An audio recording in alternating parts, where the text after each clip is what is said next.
Hello dear students, আজকে তোমাদেরকে বোঝাবো হচ্ছে কি কানেক্টরস। এটা আসলে খুবই সহজ একটা জিনিস, কিন্তু তোমরা সাধারণত এটা নিয়ে একটু হালকা ভয় পেয়ে থাকো।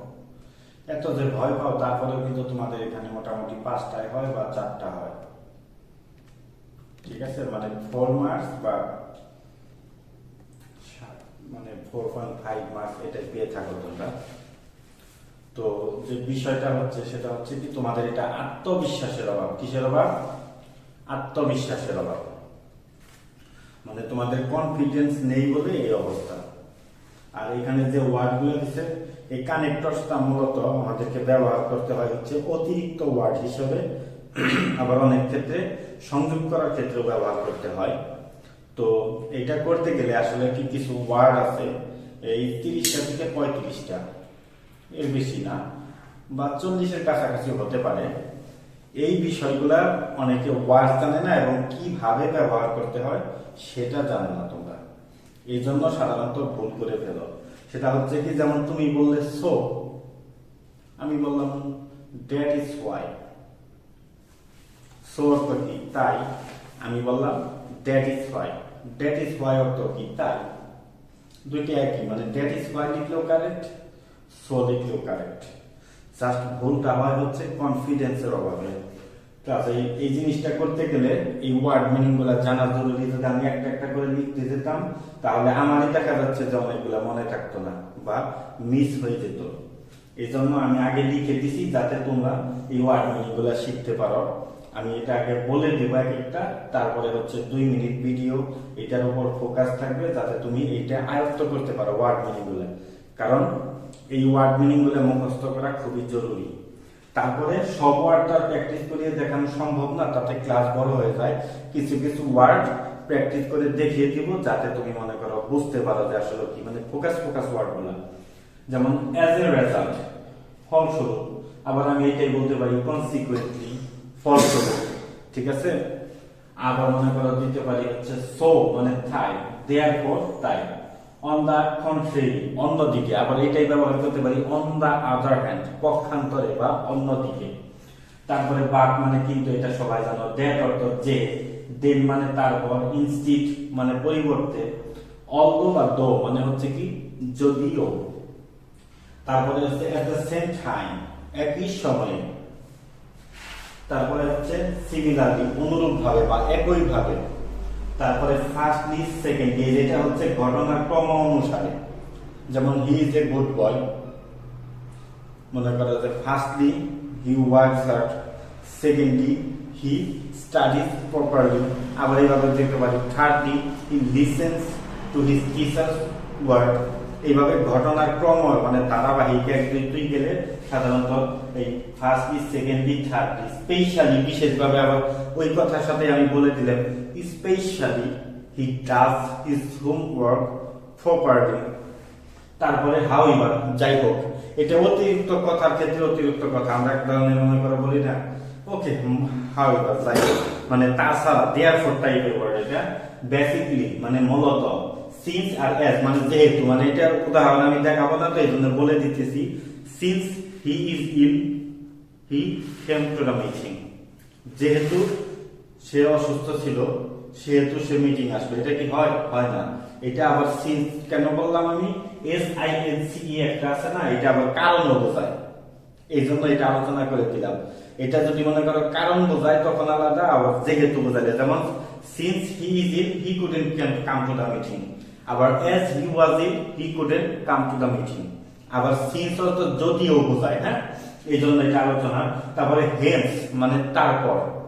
আবার দেন্স, THENCE ব্যবহার করা যায়, আমরা লিখে নিই। ফর এক্সাম্পল, উদাহরণস্বরূপ। আবার ইনফ্যাক্ট, বস্তুত, কিন্তু এখানে আমরা লিখেছি হচ্ছে কি মূলত। আমরা কথার প্রসঙ্গে অতিরিক্ত কথা বলতে এটা বলে ফেলি।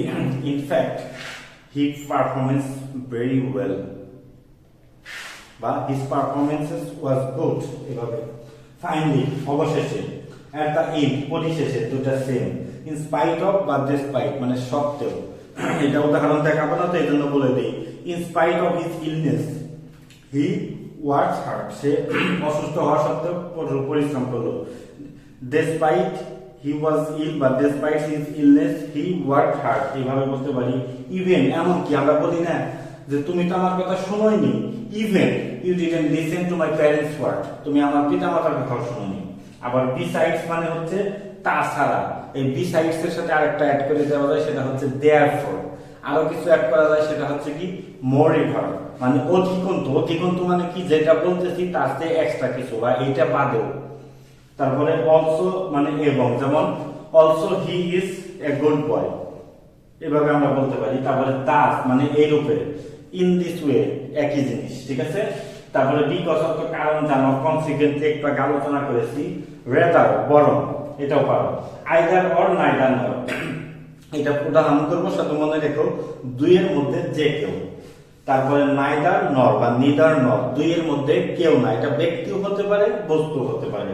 নট অনলি বাট অলসো, কেবল এটা নয় ওটাও, যেমন he is not only a poet but also a good singer, এটা বলতে পারি। তারপরে বোথ অ্যান্ড, মনে করো যে প্রকৃত কারণ এটা না, এটা আমরা আসলে মিস্টেকলি লিখছি।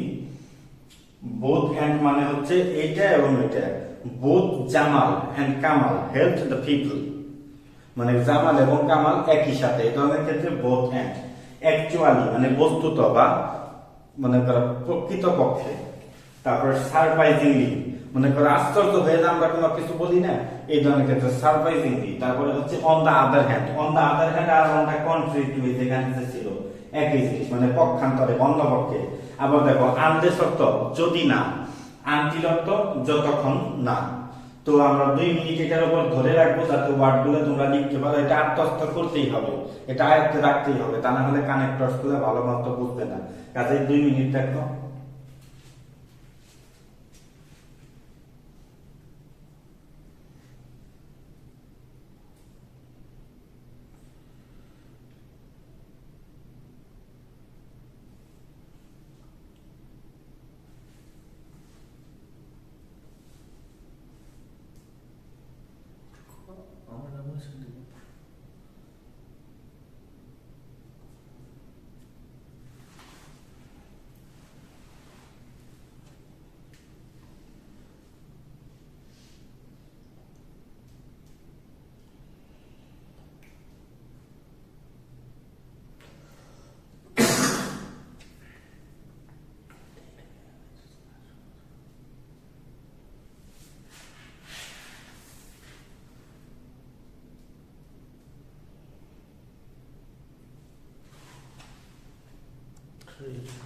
হ্যাঁ দেখো, 2 মিনিট দেখার পরে আশা করি আয়ত্ত করবে এটা। আমরা প্র্যাকটিস একটু দেখাচ্ছি, সেটা হচ্ছে কি, যেমন দেখো অন দা কন্ট্রারি টু,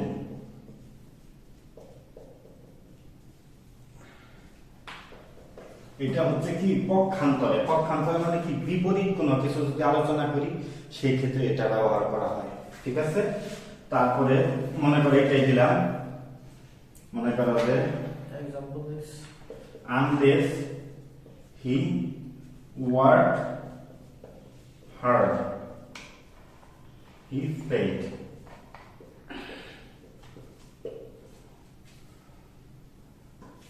এটাই ভাবে না দিয়ে এইভাবে দিতে পারি, he will fail। দেখো unless অর্থ হচ্ছে কি যদি না, তাহলে unless he worked hard মানে কি, যদি সে পরিশ্রম না করত। এখানে will না দিয়ে এখানে ব্যবহার করতে হবে হচ্ছে would, he would fail, সে পরীক্ষায় ফেল করত বা সে ফেল করত। আবার আনটিল অর্থ দেখো যতক্ষণ পর্যন্ত না।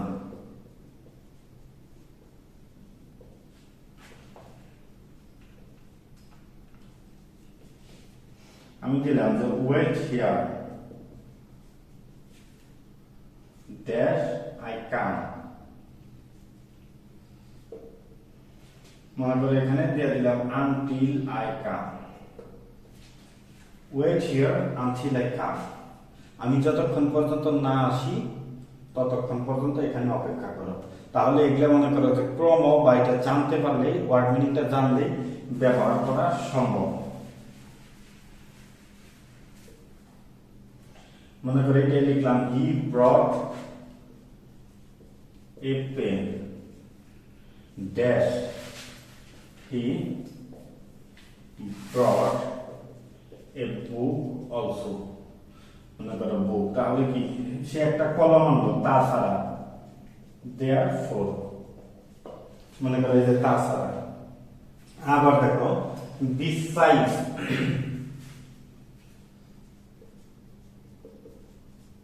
besides মানে কি বাদে বা ছাড়া মনে করো এটা আমি লিখলাম besides this I have another book আবার লিখলাম যে both মনে করো dash জামাল and মনে করো এখানেও ড্যাশ দিব একটা কামাল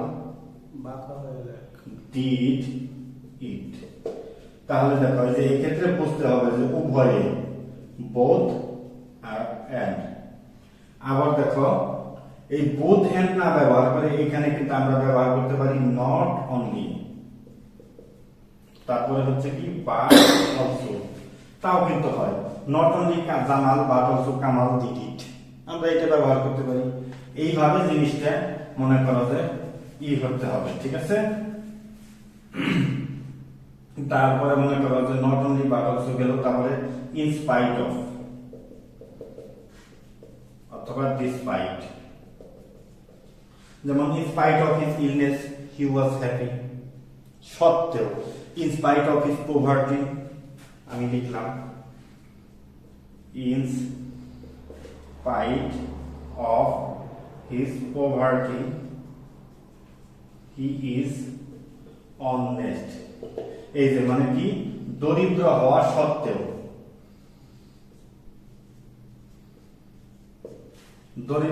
সত্ত্বেও সে কি সৎ এই ক্ষেত্রে ইনস্পাইট অফ তারপরে মনে করো যে এটা বলতে পারি ইনস্ট্যান্টলি আবার আমরা কথা বলি না actually he is a good boy মানে প্রকৃতপক্ষে সে একজন ভালো ছেলে বাট উই ডিডন্ট